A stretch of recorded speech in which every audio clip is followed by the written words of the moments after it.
சமூக சேவை திணைக்களத்தின் அறிவுறுத்தலுக்கு அமைவாக ஒவ்வொரு பிரதேச பிரிவில் உள்ள மாற்றுத்திறனாளிகளையும் பிரதிநிதித்துவப்படுத்துகின்ற தலைவர், செயலாளர், பொருளாளர் அவர்களை இன்று இந்த கூட்டத்துக்கு வரவழைத்து மாவட்ட சுய உதவி குழு என்ற ஒன்று உருவாக்கப்பட்டு நன்மை காலமாக நடைமுறைப்படுத்தப்பட்டு வருகிறது.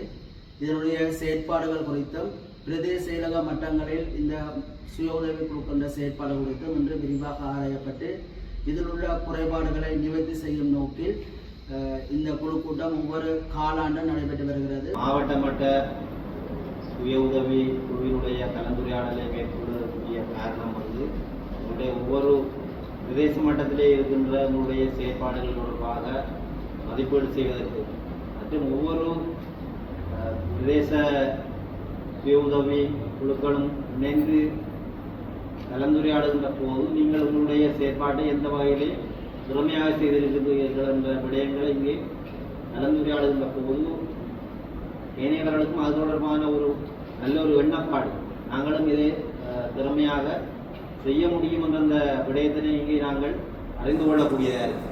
இதனூடாக எங்களிடம் இருக்கின்ற என்னென்ன வளங்கள் இருக்கின்றது, அந்த வளங்களை நாங்கள் பயன்படுத்த மற்ற ஒரு பிரதேசத்திலே அதை சிறந்த முறையில் செய்கின்ற போது ஏன் எங்களால் அதனை செய்ய முடியாத ஒரு எண்ணம் உங்களுக்குள்ளே வரும்.